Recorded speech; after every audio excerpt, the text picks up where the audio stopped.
지난해 말 국제적인 테러 위협에도 불구하고 전 세계의 수장들이 한자리에 모이는 큰 행사가 있었습니다. 바로 프랑스 파리에서 열린 기후변화 협약 당사국 총회 얘긴데요. 매년 열리는 회의지만 이번 회의는 특별했습니다. 그 이유는 2100년까지 지구 온도 상승을 막자는 전 세계의 합의를 이끌어낼 마지막 기회였기 때문입니다. 역사적인 파리 합의문을 통해 지구 온도 상승을 2도 이하로 막자는 데는 합의했지만 2주간의 협상 시한 동안 우여곡절은 많았습니다. 과연 어떤 일들이 있었을까요? 그 뒷얘기 함께 들어보시죠.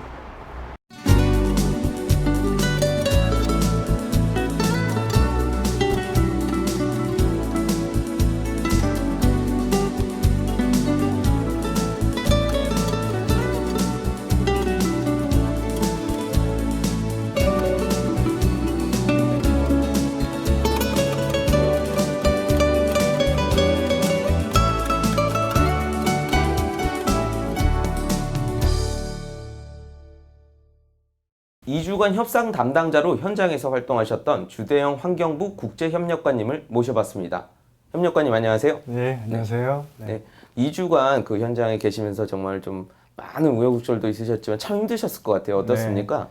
네. 기후변화 협약이 협상이 아주 그 밤새기로 유명한 그런 협상입니다. 그래서 네네. 2주 동안 거의 잠을 못 자고 일을 좀 했는데 이번에도 역시나 또 그 금요일 날 마치기로 한 회의가 계속 연장이 좀 돼서 현지 시간으로 밤 12시 30분, 그러니까 일요일 날이죠. 그래서 종료가 좀 되었고, 우리 직원들은 저희 돌아오는 비행기를 한국에 화요일 날 오는 걸로 끊어줬더라고요. 그래서 아니, 금요일 날 회의가 마치는데 어떻게 화요일 날 도착하는 비행기 표를 끊냐.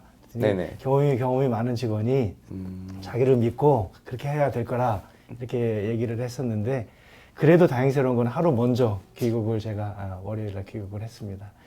이런 어려운 과정이 있었지만 제일 그중에서도 힘들었던 부분은 이렇게 많은 사람들이 고생을 하지만 네네. 혹시 마지막까지도 협상이 타결이 안 돼서 그냥 빈손으로 귀국하면 어떻게 됐나, 뭐 이런 부분들이 어떻게 보면 굉장히 좀 심리적으로 힘들었던 부분이라고 할 수 있습니다. 아무래도 실무 담당자시다 보니까 뭐 결과물은 뭔가 있어야 될 건데. 뭐 그렇죠. 혹시 안 나올 가능성도 있었습니까, 이번에? 2주 마지막 부분에 어느 정도 타협에 들어갔습니다만 몇 개 그 강성 개도국에서 많은 불만을 좀 제기해서 마지막까지도 안심할 수 없는 그런 단계가 있었고, 좀 전에 말씀드린 것처럼 그것 때문에 협상 기간이 금요일에서 토요일, 또 토요일 날에서도 현지 시간으로 일요일 날 아침 될 때까지 그렇게 좀 연장됐던 것이었죠. 알겠습니다. 그 사실 시청자분들한테는 저희가 이제 밑도 끝도 없이 무슨 얘기를 시작한 건가 이렇게 보실 수도 있으실 것 같아요. 그 아직 기후변화 총회라는 것을 잘 모르시는 분들도 많으실 것 같은데 좀 기후변화 협약 당사국 총회란 도대체 뭔지 좀 간략하게 좀 설명 좀 부탁드릴게요. 이번 총회만 해도 그 196개국에서 정부 대표단, 또 지자체, 시민단체, 뭐 기업, 뭐 그 국제기구, 언론계 이렇게 해서 한 4만 명 정도가 참가를 했다고 하거든요.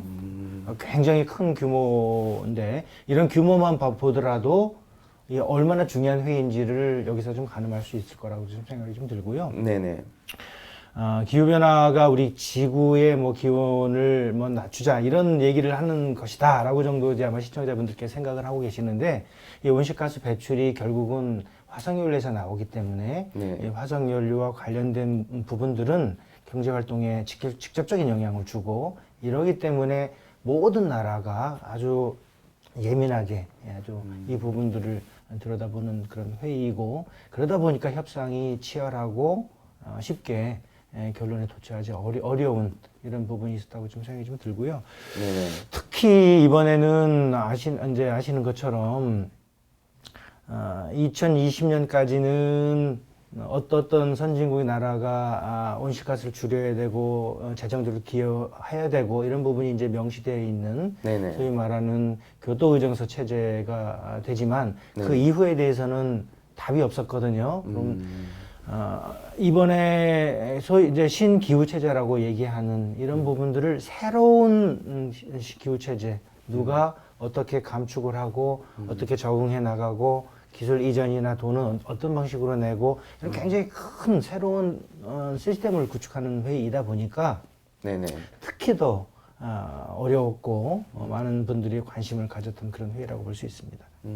아까 말씀하셨던 화석 연료라고 하면 이제 뭐 석탄이나 석유, 그 화력 발전소나 뭐 이런 부분들을 말씀하시는 게 맞나요? 그렇죠. 예, 네. 가장 대표적인 온실가스가 이산화탄소 되지 않겠습니까? 물론 네네. 다른 부분들도 더 있지만, 그래서 이산화탄소가 주로 나가는 부분들이 말씀하신 그런 요소가 되겠고, 이런 부분들은 산업 활동이나 우리의 어떤 수송 부분 모든 부분과 아마 시청자 여러분들 생활 하나하나에 다 밀접하게 관련이 되는 요소다 이렇게 볼 수 있습니다.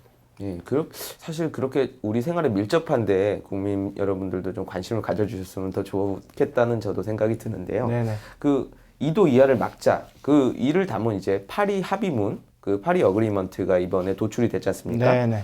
근데 이제는 도출이 됐으니까 조금 가볍게 한번 그때 얘기를 한번 좀 나눠볼게요. 네네. 이번에 좀 특징 중에 하나가 그 각국 정상들이 제 기억에는 저도 현장에 있었습니다만 한 160여 개국의 정상들이 그렇죠. 그 첫날 이제 모였는데요. 네네.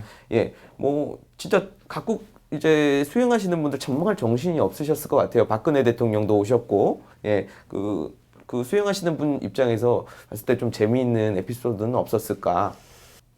재미있는 에피소드는 좀 기억에 남는다라든지, 네.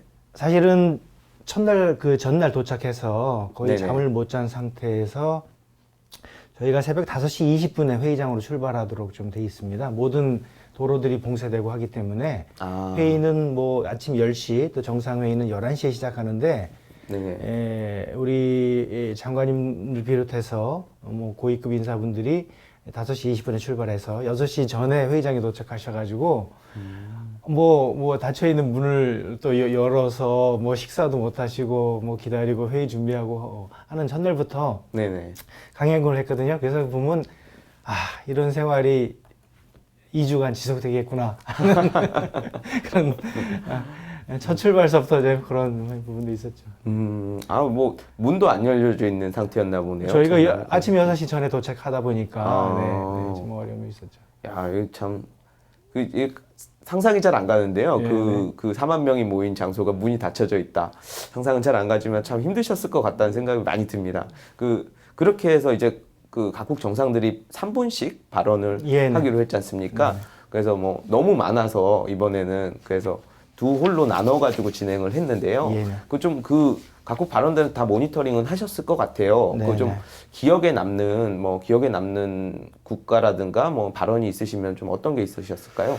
사실 150개국의 정상이 말씀하셨기 때문에 대부분 나라에서 다 오셨고 기억에 남는 부분을 먼저 말씀드리기 전에 첫날 정상들이 각국의 정상이 다 모이셔서 이렇게 얘기를 하셨다는 부분은 네네. 아마 기획사 같은 쪽에서 일하시는 분 입장에서는 굉장히 잘 짜여진 그런 무슨 것을 좀 보는 것이다 이렇게도 저는 인상을 좀 받았거든요. 그러니까 유엔이나 프랑스 쪽에서 굉장히 훌륭하게 기획 계획을 해서 목표를 파리 협정을 체결할 수 있도록 준비한 것이 첫날부터 좀 느껴졌고요. 네네.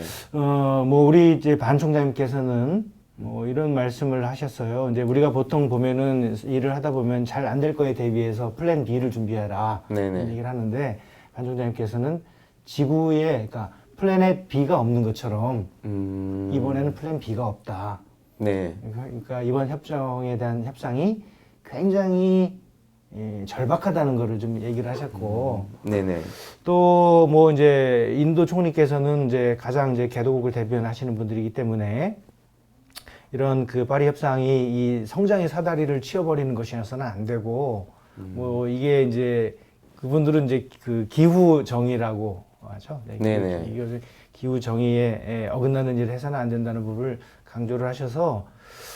굉장히 그 앞으로의 협상에 뭐라 할까 좀 험난한 난관이 기다리고 있겠구나 하는 거를 모든 사람들이 알 수 있게끔 좀 했죠.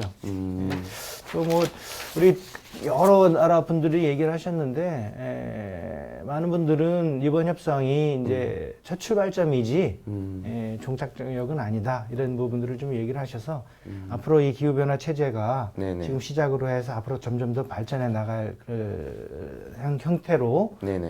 해야 된다는 걸 좀 암시를 하셨다고 그렇게 좀 보여집니다. 뭐 아, 네, 알겠습니다. 근데 이번에 그 정상 발언 중에서 북한도 있었던 걸로 기억이 납니다. 그 북한 같은 경우에 좀 어떤 발언을 했는지 좀 국민들도 관심 있으실 것 같은데요. 예, 네. 그 북한에서는 정상이 오셔서 정상회담에서 말씀하신 것은 아니고 네네네. 그 두 번째 주에 그 고위급 회담에서 북한의 외무상이 참석을 해서 뭐 얘기를 하셨습니다.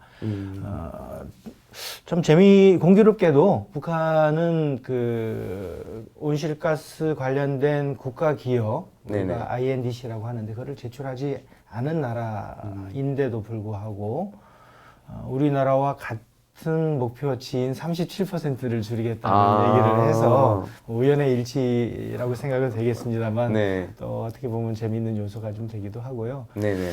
앞으로 10년간 63억 그루의 나무를 심겠다 이런 굉장히 그 국가적인 차원에서의 뭐 중요한 그런 프로젝트라고 강조를 하면서 네네. 그런 얘기를 해서 뭐 상당히 좀 그런 면은 좀 기억이 남습니다. 네. 그리고 또 하나는 이 북한 외무상께서 한국어로 연설을 하셨어요. 뭐 일반적으로는 뭐 영어로 하시거나 보통 그러나요? 영어나 UN 6개 언어로 하는데 네네. 한국어로 하신 부분이 또 어떻게 보면 좀 재미있는 그런 요소였던 것 생각합니다. 한국어로 하더라도 거기 현지에서 전체 언어로 통역이 가능한 아마 모양이네요. 사전에 그 연설문을 배포를 해서 북한한테 줘서 했던 좀 이례적인 것으로 저는 받아들입니다. 알겠습니다.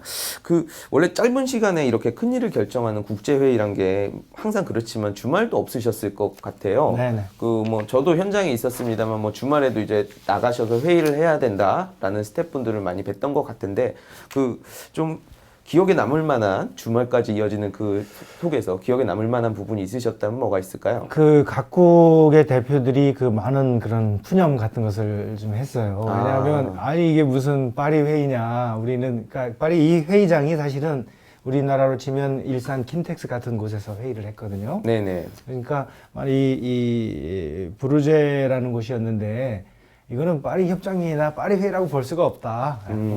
부르제 회담이나 부르제 협정이라고 해야 된다. 자기는 파리 구경을 한 적도 없는데 파리도 아니고 네네. 뭐 그런 푸념을 했거든요. 그러니까 그만큼 그 좁은 회의장에 계속 갇혀서 네. 2주간 협상을 해야 되는 그런 고충 같은 것을 네네. 각국의 그 대표들이 서로 공감하는 그런 농담 삼아 하는 얘기였다고 볼 수 있죠. 그러니까 그 좁은 곳에 막 주말까지 또 나가셔가지고 토요일, 일요일 계속 네네. 회의가 진행이 됐습니다. 알겠습니다. 이제 첫 주차 때는 제가 있었는데 저도 이제 2주차 때 얘기는 잘은 이제 현장에서 접하지 못해서요. 네네. 이제 고위급 회담이 이제 2주차부터 시작됐지 않습니까? 네. 각국 장관님들이 참석을 하시고, 네네. 예, 이 2주차 때 이제 결론이 나기 때문에 더욱 입장들이 첨예했을 것 같습니다. 좀 어떤 국가들이 큰 소리를 냈고 좀 기억에 남는 부분이 있으신가요? 사실은 뭐 EU 또 중국 뭐 이런 그 각 선진국이나 개도국을 대변하는 쪽에서의 기존의 입장을 계속 고수를 하면서 물미사일 협상이 지금 진행이 됐고요.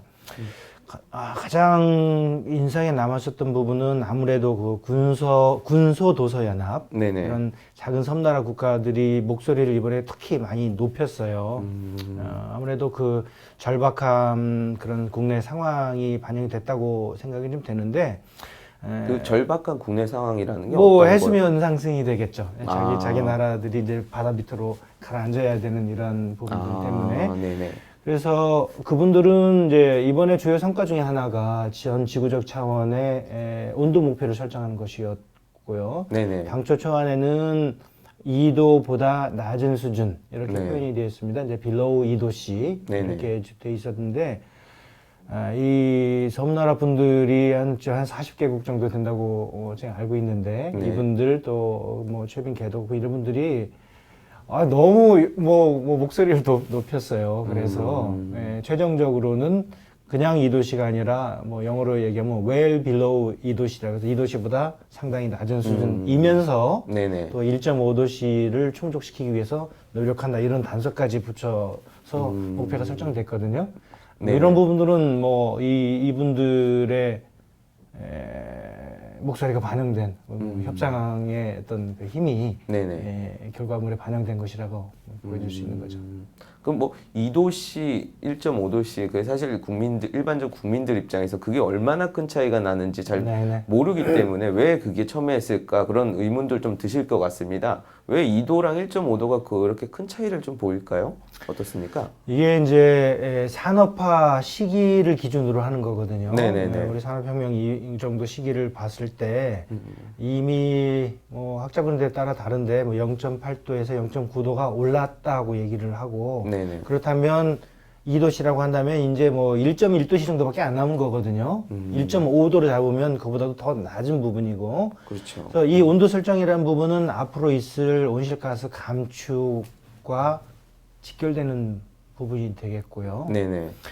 이번 파리 협정의 내용을 보시면은 각국이 앞으로 이제 감축하거나 적응할 그런 계획을 내고 이거를 5년마다 계속 상향된 목표를 내도록 돼 있고 이거를 다 모아서 2023년에 전 지구적 차원에 한번 검토를 이행 점검을 하도록 돼 있거든요. 이행 점검에서 좀 부족하다고 싶으면 각국이 조금 더 그 강화된 목표를 하도록 아마 촉구하는 그런 시스템이 될 거거든요. 그러다 보니까 이 지구적 차원의 온도 목표를 설정하는 것이 중요하죠. 이거를 목표를 달성하는 것 부분들이 향후 각국의 목표 설정과 연동이 조금 될 수 있는 시스템이라고 보면 되니까. 좀 쉽게 말하자면은 각국이 계속해서 앞으로는 좀 더 세게 감축을 해 가야 되는데 앞으로 쭉 나가야 되는데 그 목표치 자체가 1.5도냐 2도냐에 따라 가지고 경제 상황에도 많은 영향을 미칠 수 있다 이렇게 봐도 되겠습니까? 이론적으로는 그렇습니다. 알겠습니다. 물론 1.5도가 목표는 아니고 네네. 거기에 노력한다고는 좀 돼 있지만 네. 상징적인 면에서는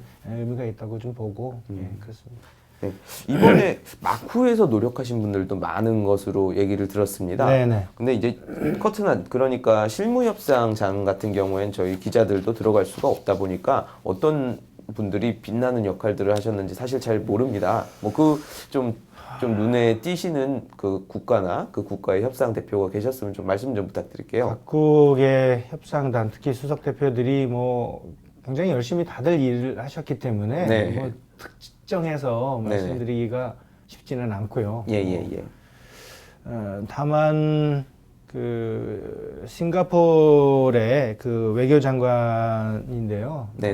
제가 기억하기는 발락 크리슈난 장관이라고 하신 분이 환경부 장관을 하셨다가 외교부 장관으로 오신 분이신데 정말 놀라운 협상 그 중재 역을 좀 하셨어요. 가장 어려운 그 차별화 항목, 차별화라는 거는 선진국과 후진국의 의무 또 역사적인 책무를 대비한 의무를 어떻게 규정할 것인가를 차별화라고 하거든요.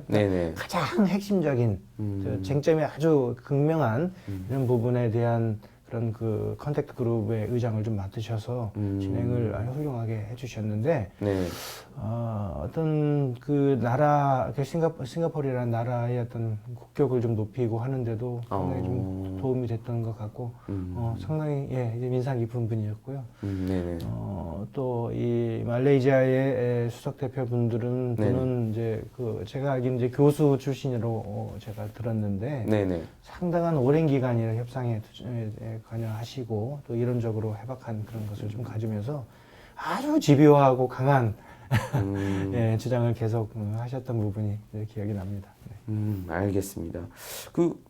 지금 이제 마쿠 얘기가 나왔으니까 그런데 이제 이번에 회의를 주최한 그 프랑스 같은 경우에도 행사 준비라든지 여러 면에서 그 세간에서 매우 긍정적인 평가들을 하고 있습니다. 좀 그 저희가 배울 점이 있다면 좀 어떤 부분이 좀 있을까요?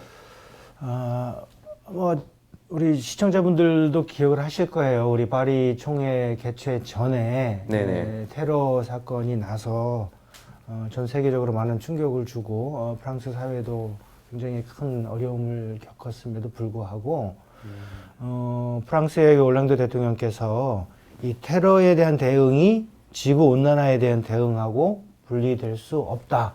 이렇게 얘기를 하시면서 이 기후변화 총회를 예정대로 진행하고 성과를 좀 내셨는데 네. 어떤 그 프랑스가 갖고 있는 어떤 사회의 어떤 성숙도 뭐 이런 부분들을 다시 한번 볼 수 있었고요. 네네. 또 한편으로는 개인적으로는 프랑스에 대한 어떤 존중하는 마음을 좀 갖게 됐습니다. 이 구체적으로 이 회의, 그러니까 기후변화 총회 아까 얘기한 4만 명이나 오는 큰 회의를 준비하는 것에 있어서는 실무적으로 준비하는 것뿐만 아니라 그 전 단계가 굉장히 중요한 것 같은데 그렇죠. 외교부, 그러니까 프랑스 외무장관이 의장이셨는데 그 전에 그 프랑스 총리까지 하신 분이세요. 연세도 많으시고 굉장히 국내 정치적인 그런 영향력도 있으신 분이신데 네네. 이분이 사전에 각국을 쭉 돌아다니면서 중요한 중국이나 이런 나라들하고 의견을 조율해서 협상이 타결될 수 있는 그런 분위기, 환경을 조성한 것 자체가 네. 프랑스의 어떤 외교력을 좀 보여주는 부분이었고 행사장 곳곳에 어떤 뭐 보셨겠지만 조형물이나 상징물 같은 프랑스다운 네네. 그런 거 세세한 것에서부터 시작해가지고 회의장의 어떤 뭐 구성이나 이런 부분들까지 예. 통상적으로는 꼼꼼하게 일 잘하는 거는 독일을 얘기를 하고 그렇죠. 뭐 프랑스는 맞습니다. 자유분방 이렇게 생각하시는데 네. 이번에 회의 갔다 와서는 상당 부분 이거 프랑스의 어떤 그런 세밀한 디테일한 것까지도 신경 쓰는 그런 준비에 대해서 상당히 좀 놀랐습니다. 네. 네네. 2주간의 이야기를 이 자리에서 다 한꺼번에 풀 수는 없겠지만 그래도 이제 이번 협상 타결이 어떤 의미를 지니는지에 대해서는 좀 정리를 할 필요가 있을 것 같습니다. 네네. 부장님이 뭐 간략하게 한번 그 타결의 의미 좀 정리해 주시죠. 정말 뭐 역사적인 그런 타결이라는 표현을 언론에서 많이 쓰시는데 네네. 저는 그 표현이 과장된 것이 아니다 이렇게 생각을 하고 있어요. 그러니까 전 지구적 측면에서 볼 때는 아까 말씀드린 것처럼 이 기후변화라고 하는 인류가 직면한 최대의 위기에 어떻게 대응해야 될지 2020년 이후에 대해서는 절벽, 암흑 것 같은 그런 상황이었거든요. 아무런 상황이 뭐 이런 대안이 없었기 때문에 2020년 이후에 몇몇 나라만이 아닌 모든 국가가 같이 참여해서 감축과 적응과 이런 일을 공동 대응해 나가는 새로운 시스템을 구성했다는 부분들은 굉장히 큰 의미가 있다고 생각이 좀 들고요. 네네. 그게 뭐 완벽한 체제는 아니겠지만 더 점진적으로 5년을 주기로 강화시켜 나가는 이런 이행 체계를 구축했다는 부분에 있어서도 큰 의미가 있다고 생각을 합니다. 지구적인 차원에서는 이제 뭐 그런 제가 의미를 말씀드렸고 네네. 중요한 부분은 네, 국내적인. 결국 국내적인 거 아니겠습니까? 네네, 맞습니다. 이제 어떻게 보면 이 기후변화에 대응하는 부분은 더 이상 이제 선택의 문제가 아니다. 우리가 반드시 나가야 할 그런 길이다. 이런 부분들이 이번에 그 파리 협정의 채택이 다시 한번 그걸 보여준 부분이라고 생각이 좀 들고요. 네네. 우리나라의 어떤 경제 규모, 또 온실가스 배출 상황, 네네. 또 산업의 구조 이런 굉장히 좀 복잡하고 어려운 이런 고차 방정식을 좀 풀어나가야 되는 부분이 있습니다만 네네. 그래도 각 부문별 어떤 그 세부적인 이행 방안을 좀 내년부터 좀 수립해서 차근차근 준비해 나갈 부분이 반드시 좀 필요하고 네네. 대통령께서도 말씀을 하셨는데 더 이상 이제 이 기후 변화에 대한 대응을 부담으로만 느낄 것이 아니라 새로운 기회로 삼는다면 훨씬 온실가스도 감축하고 또 우리가 어떤 새로운 성장의 기회를 마련하는 그런 전기가 될 수 있을 것이다. 이런 생각이 좀 듭니다. 네. 네. 좀 약간만 거기에 좀 추가적으로 궁금한 부분이 있는데요. 그 5년마다 감축을 해야 되는데 아직까지 우리나라 그 산업계에서는 반발이 거셉니다. 네. 예, 이걸 되돌릴 수는 없을 것 같은데 산업계에서 어떻게 대응하는 게 좀 좋을까? 좀 이렇게 조언을 좀 주신다면 어떤 말씀을 주실까요? 글쎄요. 그 부분은 제가 네네. 전문가가 아니어가지고 말씀드리기가 좀 어려운 것 같고요. 다만 우리나라가 전체 경제에서 차지하는 제조업 비중이 32% 정도로 굉장히 좀 높은 나라이고 에너지 효율도 선진국 수준에 있기 때문에 네네. 산업계가 갖고 있는 이런 고충이나 이런 부분들은 이해는 갑니다만 점진적으로 네. 어떤 그 연료에 대한 포트폴리오에 대한 고민서부터 시작해서 네네. 우리 국민 한 사람 한 사람의 실생활에 있어서의 온실가스 감축까지 네. 전방위적인 그런 노력이 좀 필요하다고 생각이 좀 들고, 두 번째 부분은 우리가 이제 온실가스 감축을 국제사회에 약속한 것 중에 한 11.3% 부분은 해외에서 이 감축 실적을 인정받아야 되는 부분들이 좀 있습니다. 이번 협정을 통해서 이런 그 국제탄소 시장이 형성되는 이런 근거가 좀 마련이 돼 있기 때문에 앞으로 이 부분에 대해서도 우리 산업계가 적극적으로 좀 노력을 한다면 뭐 부담은 좀 줄이면서 또 아까 말씀드린 새로운 어떤 기회 창출이 될 수 있을 것이다, 이런 생각이 좀 듭니다. 네, 알겠습니다. 뭐 오늘 귀한 시간 내주셔서 감사합니다, 네, 협력관님. 예, 감사합니다. 감사합니다. 네. 2020년 이후 시작될 이른바 신기후 체제는 화석연료 시대의 종언이라고들 합니다. 심지어는 석기 시대에서 철기 시대로 넘어가는 격변이라고도 표현합니다. 앞서 보신 것처럼 각국의 경쟁도 그만큼 치열합니다. 변화는 이미 예고됐습니다. 한국 정부와 기업도 보다 전향적인 대책 마련이 필요해 보입니다.